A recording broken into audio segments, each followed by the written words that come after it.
Boa noite a todos. Meu nome é Fabiana, eu estou aqui hoje como mestre de cerimônias, eu também sou advogada, sou sócia do escritório Arantes Advocacia. Hoje nós teremos aqui uma palestra muito interessante que vai falar dos aspectos gerais da reforma tributária. A idealização desse evento é do Almeida Pereira, do escritório Almeida Pereira Advogados e Associados, e da UASA, Associação da União Advocacia Santamarense. Teremos aqui como palestrantes o doutor Stefson Santos Pinto e o doutor Luciano de Almeida Pereira. O doutor Stefson é advogado especializado em direito civil, trabalhista e tributário. Ele é sócio do escritório Andrade e Pinto Advogados, presidente benérito da UASA, com vasta experiência em litígios e consultoria jurídica. O doutor Luciano de Almeida Pereira, pós-doutor em Direito Financeiro e Tributário pela UERJ, doutor e mestre em Direito Tributário pela PUC e juiz do Tribunal de Impostos e Taxas de São Paulo. Prazer, doutores. Boa noite, prazer. Boa noite. Eu vou passar a palavra para o doutor Wander Simões de Oliveira. Boa noite, doutor Luciano, doutor Stefson Pinto. Boa noite. Boa noite, boa noite. Brilhante boa noite, fazendo as vezes de mestre de cerimônia. Muito obrigada. Boa noite, alunos, amigos, todos que nos assistem pela câmera. O que nos trouxe aqui, né, um tema que está já nos noticiosos já há algum tempo, que é a reforma tributária, e é importante a gente falar sobre isso do doutor Luciano, porque eu estava até comentando isso hoje, que os meus colegas da imprensa às vezes me envergonham com a atualidade da informação, com o serviço que prestam em todos os aspectos. A gente está vivendo tempos estranhos, tempos em que a mitada e a lacrada vale mais do que a informação. Então é muito importante a gente falar sobre isso, sobre uma reforma que, embora tenha alguns efeitos já imediatos, que o doutor Stefson vai lembrar, tem efeitos que só vão entrar na prática até acho que 2030, é o prazo para a implementação da reforma toda, mas é importante nós falarmos sobre isso, porque vai afetar a vida do cidadão e a vida dos municípios. Nesse particular, olha que curioso, eu estava olhando há pouco, né, a respeito do que disse o nosso prefeito, que ele estava em setembro, se não me engano, do ano passado, como presidente da Frente Nacional, se eu não me engano, deixa eu ver se eu não... isso chama-se Frente Nacional dos Prefeitos, altivores que a cidade de São Paulo tem em frente aos demais municípios, na defesa dos interesses de São Paulo, é claro, e de outros municípios com mais de 200 mil habitantes. E a gente pega uma notícia do jornal que dá conta que o prefeito era contra a reforma tributária. E a gente olha no site da prefeitura, diz exatamente o contrário. Daí eu me pergunto, o cidadão médio, como é que fica mediante informações que não são assim semelhantes, são totalmente antagônicas, né? E o prefeito, e eu achei interessante, porque a manchete diz: o prefeito defende no Senado a retirada de proposta da PEC da reforma tributária que compromete a arrecadação dos municípios. Isso fala, ele leva para o senador Rodrigo Pacheco uma coisa importante que o papai falava sempre: filho, você vai criticar alguém se você tem uma proposta para fazer? Ok, senão nem se manifeste. Ele leva lá 5 grandes propostas. Eu não sei se nós vamos ter tempo, não sei da nossa previsão do nosso tempo hoje, a gente vai ter tempo de abordar essas sugestões, mas de qualquer forma fica o registro. Então, para falar sobre essa reforma que nasceu uma necessidade com o propósito de reduzir a complexidade da tributação, assegurando a transparência e promovendo maior cidadania fiscal,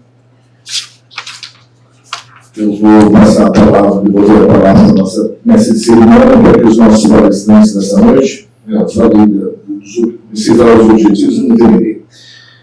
Essa reforma tributária nasceu com o propósito de fazer a economia brasileira crescer de forma sustentável, gerando emprego e renda. Essa, pelo menos, é a ideia inicial. Tornar o nosso sistema tributário mais justo, reduzindo as desigualdades sociais e regionais. E também para reduzir a complexidade da tributação, assegurando a transparência e promovendo maior cidadania fiscal.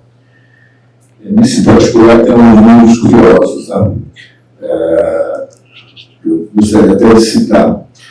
Com a reforma tributária, as empresas gastarão menos tempo e dinheiro para cobrar tributos e enfrentar litígios administrativos e judiciais. Além disso, algumas características do novo sistema, como base ampla, não cumulativa plena e regras uniformes, melhoram o ambiente de negócios. Mas, para a gente ter uma ideia da complexidade, tem alguns números que eu gostaria de trazer. Olha, desde a Constituição de 1988, foram editadas mais de 460 mil normas tributárias no Brasil. Ou seja, 37 normas tributárias por dia útil. Só a BCMS tem 27 legislações estaduais, cada qual uma com menor quantidade de alíquotas e regimes especiais. O ISS tem mais de 5.500 legislações. Uma para cada município, cada qual com suas variações. O PIS e a COFINS têm hoje mais de 100 hipóteses de alíquota zero, além de mais de 20 regimes especiais. Uma loucura! Um cipó de normas que tornam altíssimo o custo burocrático de pagamento dos impostos no Brasil e gera diversas distorções na economia. Por essas e por outras que é bom e é preciso falar sobre isso. Eu passo então a palavra para a nossa mestre de cerimônia, a doutora, para que conduza os trabalhos. Agora eu vou chamar para palestrar o doutor Stefson Santos Pinto, que vai falar sobre normas de vigência imediata da reforma tributária. Por favor, doutor. Boa noite. Primeiro, eu gostaria de agradecer aqui a nossa querida Fabiana, a doutora Fabiana, que está fazendo o papel nosso aí de mestre de cerimônias. Agradecer um grande amigo, o doutor Wander Simões, excelente profissional, advogado. Também agradecer aqui ao doutor, uma referência do direito tributário, para mim também é uma honra estar aqui hoje, ao lado do doutor Luciano de Almeida. Quem conhece sabe aí a gabaritagem do profissional. E para mim, que vou falar aqui sobre essa temática de norma de vigência imediata da reforma tributária, a reforma tributária ela veio para simplificar, né, o sistema tributário no geral. Agora, por ser muito extensa e ter aí sua complexidade, nós vamos abranger aí primeiramente alguns pontos, né, da reforma tributária, antes de entrar nessas normas que já estão com a vigência imediata. As normas de vigência imediata, elas têm uma pequena diferença porque, igual o Wander acabou de comentar, já tem normas aí que estão transitórias, né? E a de vigência imediata, ela já estão sem essa transição. Tem normas que vão entrar em vigência somente lá em 2030, 2033, 2027. Esses pontos da reforma tributária que nós precisamos abordar antes das normas de vigência imediata, vamos pensar o seguinte: a reforma ela vem com um tom de trabalhar em cima da parte do consumidor, do consumo, né? Tem o ICMS, tem aí o ISS, o COFINS, o PIS, né? E tem o IPI. Todos esses tributos vão sair de cena com o tempo, né? Vai levar um tempinho, mas vão sair de cena. O IPI, por exemplo, vai ser zerada a alíquota, né? Mas já o ICMS, o ISS, o COFINS, a COFINS, o PIS, essas vão ser revogadas, né? E o que entra em cena? O IBS e a CBS. O IBS, o Imposto de Bens e Serviços, ele tem a sua competência compartilhada, né? A União, os estados e os municípios, como bem colocou o nosso amigo Wander, colocam aí diversas, quantas, Wander? Mais de 5.000 leis, né? E a reforma tributária, para simplificar esse sistema de leis, ela vem trazer tudo isso aí para um comitê, né? Tudo isso aí vira de competência compartilhada. Bom, o Comitê de Gestão do IBS, né, o CGI, ele passa a supervisionar e arrecadar e distribuir os impostos. Quer dizer assim, ele tem uma importância muito grande agora na reforma tributária. O presidente, ele na verdade, ele precisa ser uma pessoa de vasto conhecimento tributário, porque ele vai segurar aí uma boa de uma gestão de muitos conflitos, né? Pense que a União, os estados, os municípios e agora o Comitê de Gestão do IBS, o CGI, que tem uma característica basicamente aí de ente federado, eles vão divergir muito, né? E aí vai competir o STJ cuidar desses conflitos. Esses tópicos que eu estou trazendo, IBS, o CGI, a CBS, né? Essa vertente de consumo aí que a reforma tributária está trazendo, essa simplicidade da reforma tributária, né? É importante a gente detalhar, eu acredito até que o Dr. Luciano ele vai se aprofundar um pouquinho nos aspectos gerais, mas é importante fazer essa pincelada para a gente poder abordar aqui as normas de vigência imediata. Temos aí normas que vão entrar em vigência daqui a uns anos, 7 anos, né? E temos normas que exigem transição. Elas já estão vigentes, mas existe uma transição, né? E temos as normas que não exigem transição, que são as normas de vigência imediata. Então eu separei aqui para a gente explanar aqui algumas normas, um total de 9 normas que estão na reforma tributária, que eu entendo que é importante a gente tratar, porque já está aí, já está vigente, né? A primeira norma são aqui, ó, o artigo 43 da Constituição Federal, ele foi acrescentado com o parágrafo 4º. E é bacana, essa aqui, esse parágrafo 4º do artigo 43, ele é assim, muito bom, ainda mais no mundo que nós estamos hoje, que ele traz a sustentabilidade ambiental e a redução da emissão de carbono para dentro do sistema tributário, né? Hoje o mundo aí, a gente vê tudo que está acontecendo, como é que estão essas mudanças ambientais, né? Tragédias, e trazer isso para dentro do sistema tributário igual esse parágrafo 4º trouxe, é importante. Eu vou lê-lo, né? Eu acho importante, apesar de ser letra da lei, mas é importante ler. Então, o artigo 43, que já é da Constituição, ele fala o seguinte: para efeitos administrativos, a União poderá articular sua ação em um mesmo complexo geoeconômico e social, visando o seu desenvolvimento e a redução das desigualdades regionais. Aí agora foi acrescentado o parágrafo 4º. Sempre que possível, a concessão dos incentivos regionais, a que se refere o parágrafo 2º, inciso 3º, considerará critérios de sustentabilidade ambiental e redução das emissões de carbono, né? Então, agora, toda vez que for preciso fazer incentivos regionais, o sistema tributário tem que observar, considerar o direito ambiental. O direito ambiental ele já vem ocupando muito espaço dos anos para cá dentro da Constituição, e agora nós temos aqui no sistema tributário. A segunda norma, essa foi o artigo 43, parágrafo 4º da Constituição Federal. E o parágrafo 4º foi acrescentado. A segunda norma, que eu separei aqui para a gente mencionar, está no artigo 50 da Constituição. O artigo 50 ele fala o seguinte, ele fala sobre as alterações na convocação de autoridades.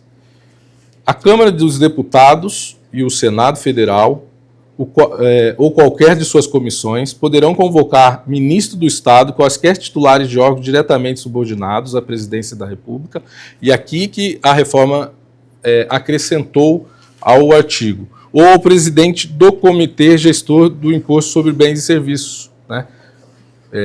Por isso que eu já lancei ali atrás, há pouco tempo atrás, o comitê, porque ele passa a entrar dentro do artigo 50 da Constituição Federal, né? Vejam, para prestarem pessoalmente informações sobre assunto previamente determinado, importando o crime de responsabilidade à ausência sem justificação adequada. Então, o presidente do comitê gestor do imposto, do IBS, ele passa a ter aqui as mesmas penalidades aí, se caso ele não compareça ou não justifique quando for solicitado, né?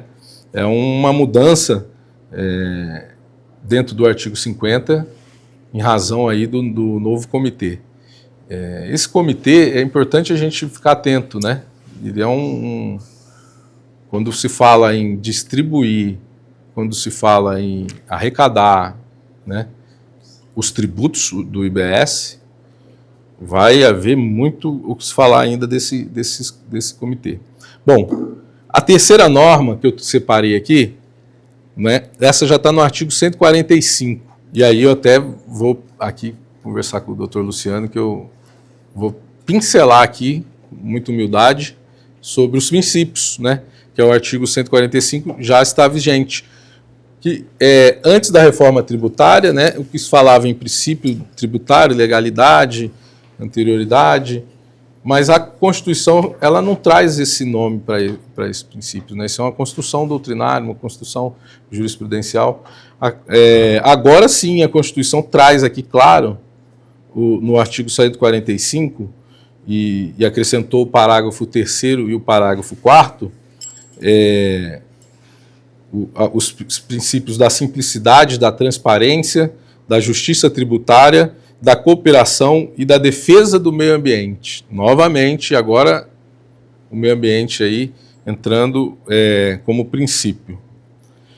E no parágrafo, esse é o terceiro, tá? Eu vou ler para ficar registrado. O parágrafo 3º diz o seguinte: o sistema tributário nacional deve observar os princípios da simplicidade, da transparência, da justiça tributária, da cooperação e da defesa do meio ambiente. Aí o parágrafo 4º diz o seguinte: as alterações na legislação tributária buscarão atenuar efeitos regressivos. Entra quase como um princípio também, né? Porque a legislação tributária ela não pode trabalhar para retroagir o que já está bom, né? Então ela vai trabalhar para atenuar efeitos, né? Para que os entes federados não sejam prejudicados quando forem instituir aí os novos trâmites, os novos impostos. Mais uma norma. Essas normas estão vigentes, não necessitam de transição. Fala sobre a COSIP, né? COSIP está no artigo 149A da Constituição. Contribuição para o custeio do serviço de iluminação pública. Houve aqui uma melhoria aí, né, para o serviço do município e do Distrito Federal. Antes, o artigo 149A, ele tratava apenas do custeio do serviço de iluminação pública. Agora ele acrescentou. Os municípios e o Distrito Federal, esse é o artigo 149A, os municípios e o Distrito Federal poderão instituir contribuição na forma das respectivas leis para o custeio, a expansão e a melhoria do serviço de iluminação pública, e agora acrescentou, e de sistemas de monitoramento para segurança e preservação de logradouros públicos. Olha que bacana. Agora, além da expansão e a melhoria do serviço de iluminação pública, nós temos também sistemas de monitoramento para segurança e preservação dos logradores públicos. Imagino, pode ser câmeras, né? Também vai dar o que falar, né? Porque toda mudança vai ter polêmica. Falar que vai pôr câmera, eu, na minha humilde opinião, acho bom, né? Mas a gente ainda vai enfrentar muitas discussões aí, e os debates são sempre muito importantes. Mais uma norma aqui, que trata sobre a imunidade tributária. A imunidade tributária, a primeira norma que eu separei aqui e que está vigente, fala sobre, está no artigo 150, são sobre os templos de qualquer culto. Essa já teve muitas discussões no judiciário, né, sobre os templos de qualquer culto. E o artigo 150 foi acrescentado a linha B, que esclareceu. Já é uma construção que já vem de jurisprudência e foi constitucionalizada, né, essa questão dos templos de qualquer culto.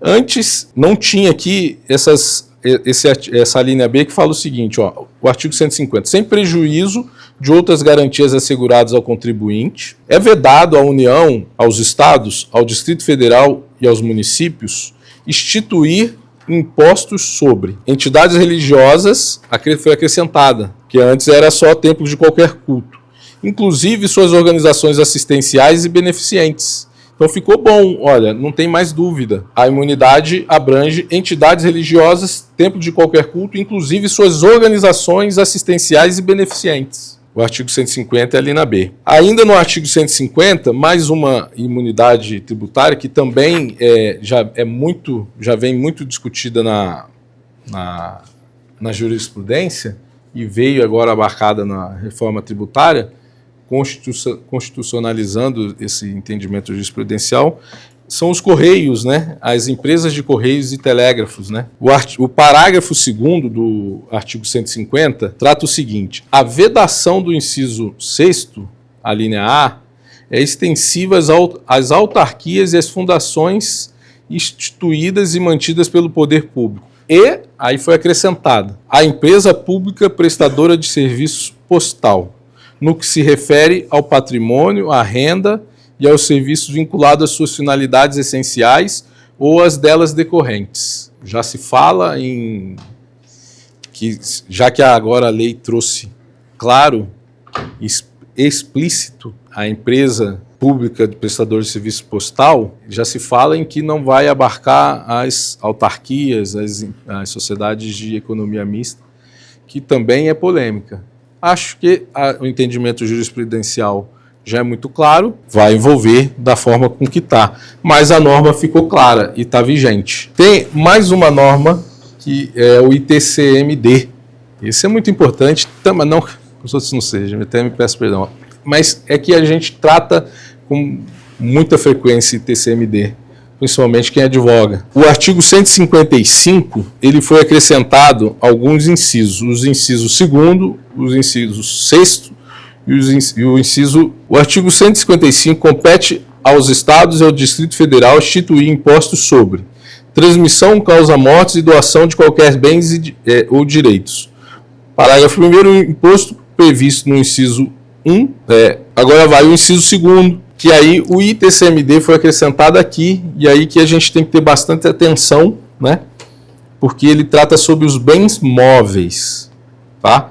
Relativamente aos bens móveis, títulos e créditos, compete ao Estado onde era domiciliado o de cujos ou tiver domicílio doador, ou ao Distrito Federal.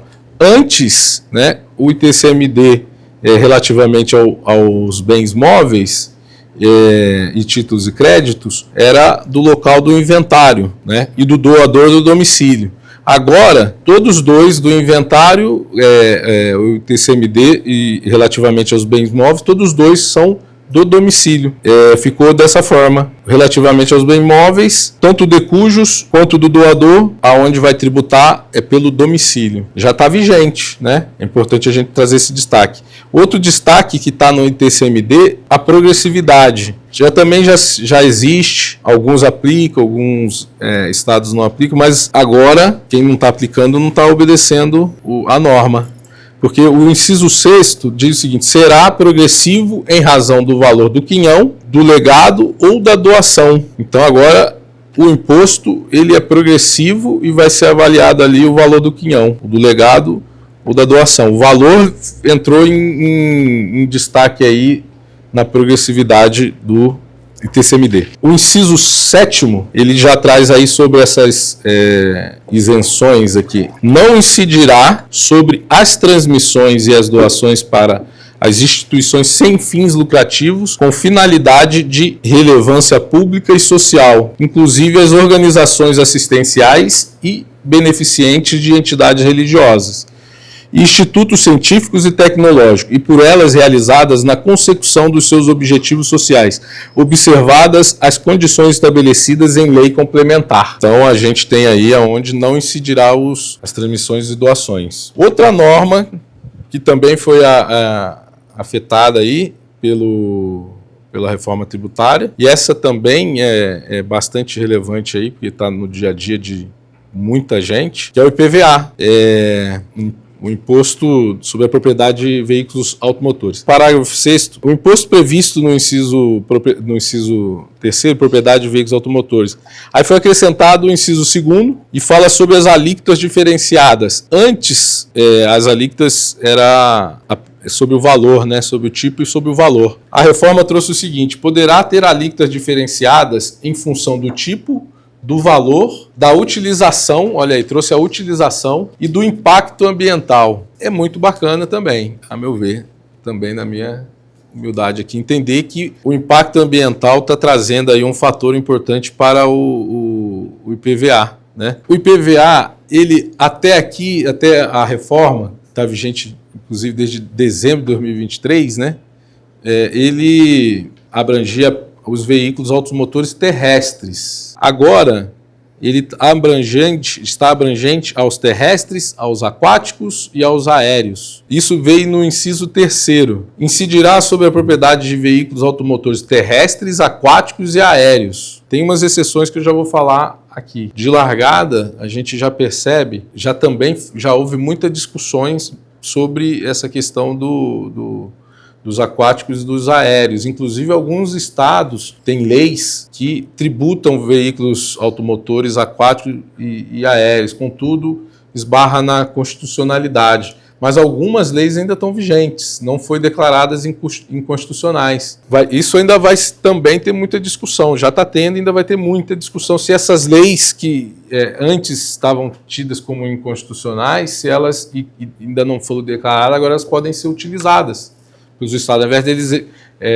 fazerem leis novas, utilizarem as que já foram criadas. Eu entendo o seguinte, doutores, o entendimento jurisprudencial já existe, é a questão só de ajustar e aplicar aqui o inciso, que é tributar automotores aquáticos e aéreos. Agora, logo nas alíneas do inciso 3º aqui, ele trouxe as exceções. E é muito interessante aqui essas exceções. Na linha A, fala que vai ser tributário, exceto aeronaves agrícolas e de operador certificado para prestar serviços aéreos e terceiros. Aeronaves agrícolas, né, já está tendo aqui uma preocupação com o agronegócio. Nosso país é um país que tem o agronegócio muito forte, difundido. Também tem aqui na linha B, embarcações de pessoa jurídica que detém outorga para prestar serviço de transporte aquaviário ou de pessoa física ou jurídica que pratique pesca industrial, artesanal, científica ou de subsistência. Sobre o comercial ali, ou particular, né? Aliás, o comercial não, o industrial está entrando aqui, subsistência, mas o particular está ficando de fora. Depois também na linha C, plataformas suscetíveis de se locomoverem na água ou por meios próprios, inclusive aquelas cuja finalidade principal seja a exploração de atividades econômicas em águas territoriais e zona econômica exclusiva e embarcações que tenham essa mesma finalidade principal. E essa linha D, para fechar aqui as exceções do IPVA, tratores e máquinas agrícolas, também o agronegócio sendo prestigiado. Quando a gente tira todos esses veículos automotores aquáticos e terrestres, da tributação, fica o particular, né? O particular está sendo tributado e está prestigiando, ou seja, tem mais veículos aquáticos e aéreos não tributados do que tributados. Se a gente observar, a última norma que eu separei aqui, não menos importante e muito importante para os municípios, o IPTU também já está com a sua mudança vigente. Nós estamos aqui na Câmara Municipal, o IPTU sendo o destaque aqui nas normas de efeito imediato. O artigo 156 compete aos municípios instituir impostos sobre, parágrafo 1º, sem prejuízo da progressividade no tempo a que se refere o artigo 182, parágrafo 4º, inciso 2º, o imposto previsto no inciso 1 poderá, inciso 3º, ter sua base de cálculo atualizada pelo Poder Executivo conforme critérios estabelecidos em lei municipal. Nós temos aqui que a base de cálculo do IPTU, ela pode ser atualizada pelo Poder Executivo. Contudo, ele terá que ter esses critérios estabelecidos previamente em lei municipal. O Executivo, ele agora atualiza a base de cálculo do IPTU. Separei essas normas, a reforma é muito extensa, precisa que tenha bastante debate. Esta noite o vereador Marcelo Messias aqui lendo aqui as homenagens, os agradecimentos, né? E antes de dizer as minhas últimas palavras para os colegas, só para que fique registrado, o doutor Luciano ficou talvez preocupado de escorregar na pronúncia, não quis citar o nome do alemão, que deve estar revirando no túmulo com a ideia do IVA. Em 1918, Wilhelm von Siemens, lembre-se da Siemens, teve a ideia, pensando na simplificação, empresário, pensando na simplificação, teve a ideia de criar o IVA. Se o senhor me permite, não é que eu não quis dizer, mas se eu estou cursando português básico, como é que eu vou meter a falar? Então eu preferi poupar vossos ouvidos. Não é muito difícil para quem deu palestra na Espanha.